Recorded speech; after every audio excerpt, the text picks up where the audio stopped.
I've been going down this rabbit hole recently of multi-channel guitar pickups and exploring all the fun things you can do when you have the ability to process strings independently of each other. Not only has this been musically inspiring for me, but it's gotten me thinking a lot about the cool things you might be able to do with Max for Live devices. Today, I'd like to share a couple of the first devices in this multi-channel guitar space, what I'm calling the simPickup suite. These are a pair of electric guitar pickup simulators.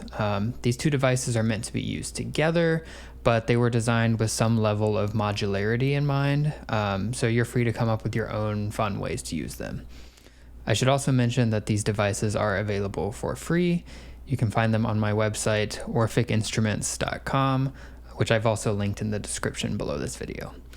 But now, through the magic of video editing, I'm going to grab my guitar and we'll hop into Ableton Live.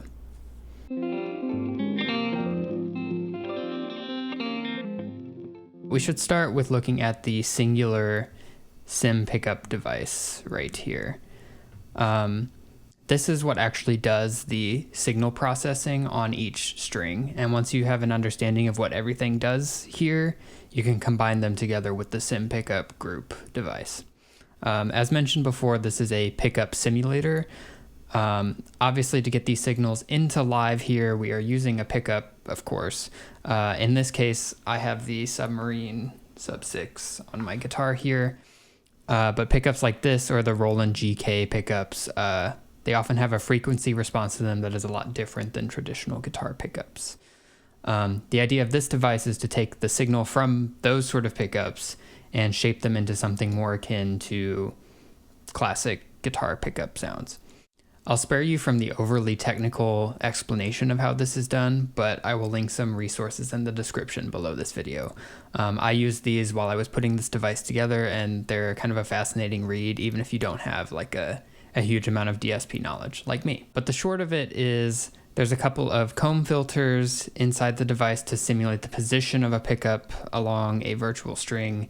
And then there's a state variable filter with resonance to shape the frequency response into something that resembles a guitar pickup.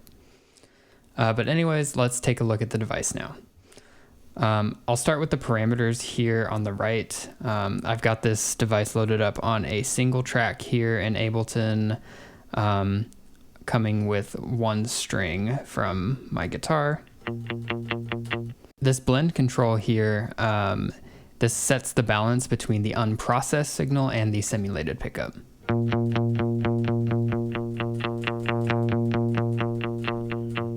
Position, this is what moves the pickup along a tuned virtual string.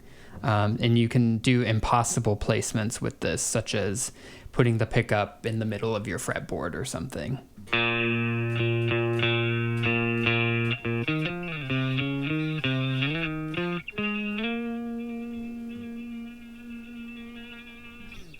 And then you have volume and tone controls, which behave as you would expect them to on a real guitar.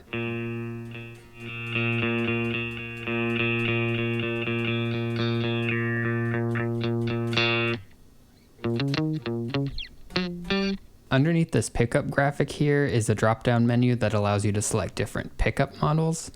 The graphics will change depending on the model selected, but it doesn't necessarily correlate to the type of pickup being modeled. It's just a fun visual element.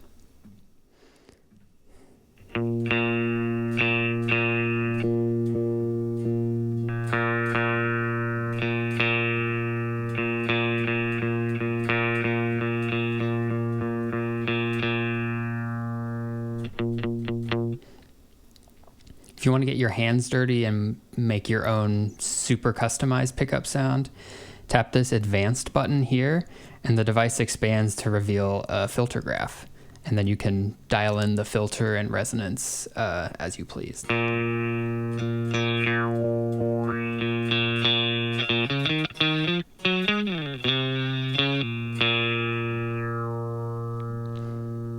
You can even get funny and choose different filter responses. Electric guitar pickups tend to impart a low-pass filter onto your sound, but in the digital domain, you're welcome to do whatever you want.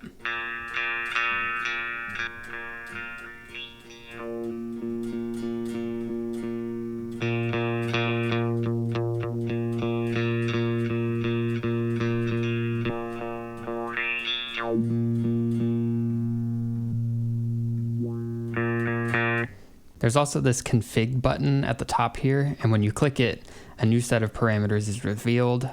These are parameters you probably don't need to adjust super often, but they are important to have accessible to sort of fine-tune the device to your needs.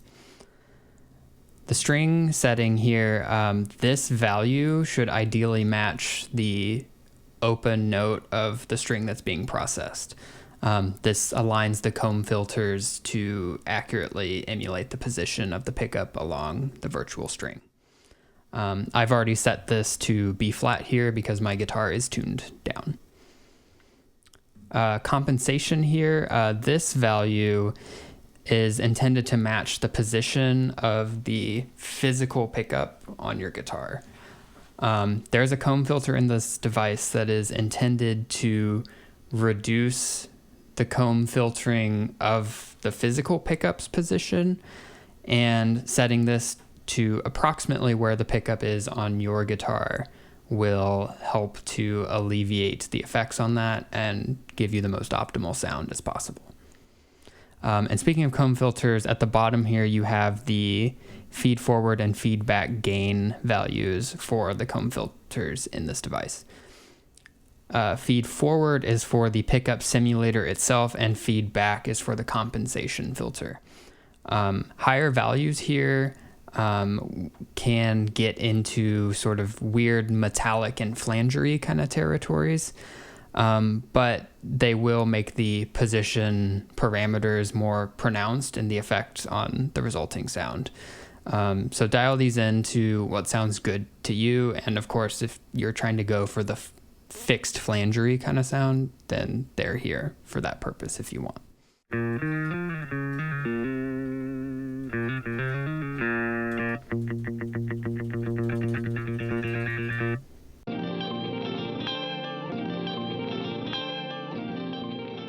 Okay, so we've looked at the simPickup device, and while it's pretty cool, I found that once you have multiple instances of them up and running, it gets pretty annoying to track down each one and click into it and adjust the settings one by one.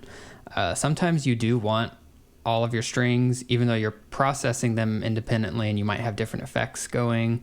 Sometimes you do want a sort of unified tonal foundation that unifies all of them. And then you can go off and have fun with delays on each string, crazy distortions, different effects, panning, whatever. The simPickupGroup device is what makes managing these devices, in my eyes, a lot more tolerable. And I'm going to show you how easy it is to set that up here.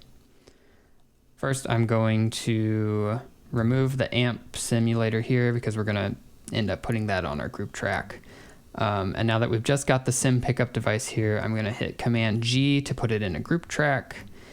And I'm going to drop the simPickupGroup device onto the group track. You'll notice that it looks pretty similar. There's a few differences that I'll get to in a moment. But if we click into the single device now, we'll see that it has grayed out on certain parameters, indicating that they are now being controlled by this device. And if I make some adjustments here and go back, you'll see that it matches what I've done on the group track. Now, my guitar has 6 strings on it, so that means I need 6 tracks and 6 devices. So I'm just going to do Command D to duplicate that 5 times. And I'm going to set my input channels.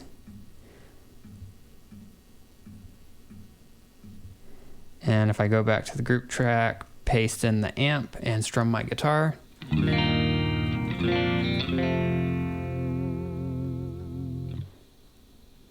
There you go. That's how easy it is.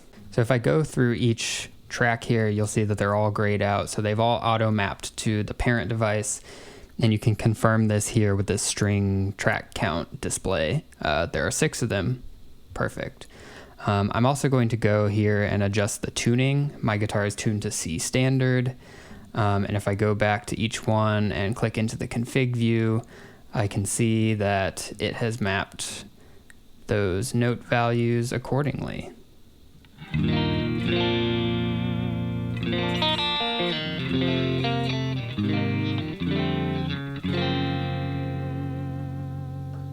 I've already shown you the tuning section of this device, but I'll mention that in the event you're using some open tuning or you have more than 6 strings on your guitar, you can select the custom option here and enter your notes into this text field.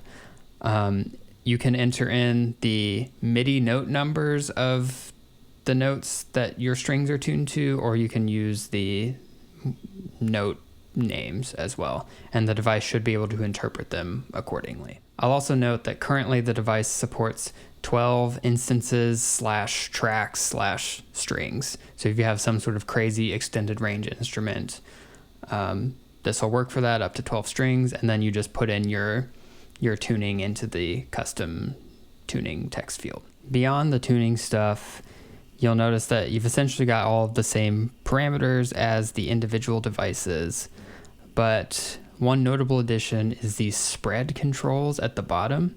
Because this is a sort of auto mapping macro controller of other devices, you can do things like this, where if I bump up these sliders a bit, I now have distribution of the values across instances of the device. So that gives me subtle variation on the tonal characteristics of each string within my project. And this is cool because, again, they share the same sort of foundation, but you can do things like darken the higher strings or adjust the volume of certain strings compared to others. And it's just a cool, fun way to inject some variety into the sound.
So that's pretty much it.